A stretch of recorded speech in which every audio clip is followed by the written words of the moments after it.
Hello, my dear students. Today we are going to learn a chapter called The Last Stone Mason, written by Sigrun Srivastava, which is included in your 10th standard NIOS English syllabus.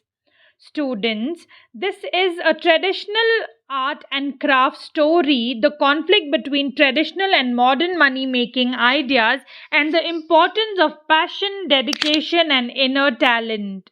Now, let me introduce you to the character. The first character is the old stone mason, father or Masterjee, a devoted sculptor who believes his art is service to God, not a way to earn money. The next character is Gopal, son, a young man who wants quick money and leaves traditional sculpture for mass production. The third character is Salim, an orphan servant boy who secretly learns sculpture with deep passion and talent.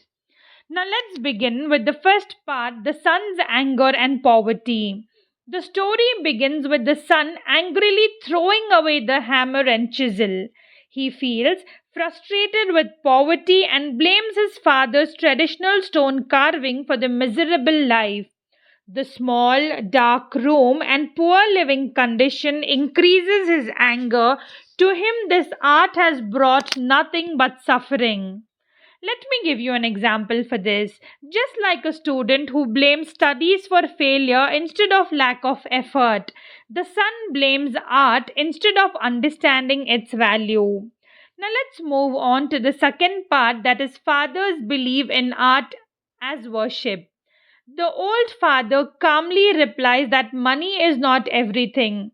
For him, sculpture is sacred duty and a service to God. He believes true satisfaction comes from devotion, not wealth. Let me give you an example for this. Like a teacher who teaches for knowledge, not salary, the father works for spiritual fulfillment.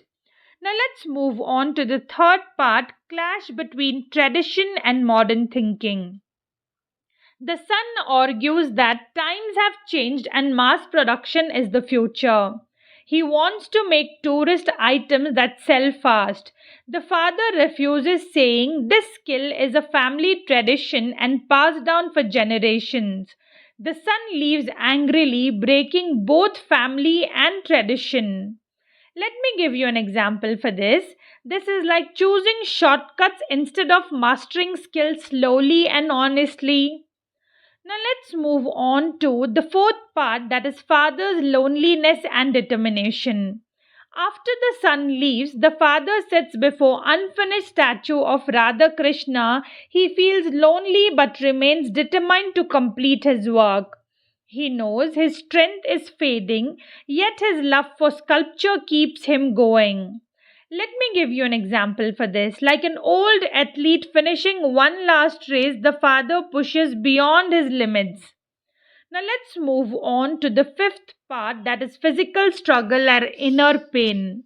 The old man works day and night without rest. His body weakens, his hands tremble, and his eyesight fades. He realizes he cannot finish the statue alone and wishes his son were there to help him. Let me give you an example for this. Talent needs support and continuity, not loneliness. Now let's move on to the sixth part, that is the meaning of true talent. The father says true sculpture needs something from deep inside the heart, which cannot be taught. Without passion, one can only do mechanical work like mass produced items. Let me give you an example for this. Talent without passion is like a lamp without oil. Now let's move on to the seventh part of the chapter, that is Salim's hidden talent revealed. After fainting, the father hears carving sound and thinks Gopal has returned. But he is surprised to see Salim working on the statue with great skill. Salim confesses he learned secretly for 2 years because he loves sculpture. Let me give you an example for this. True learners find ways to learn even without permission.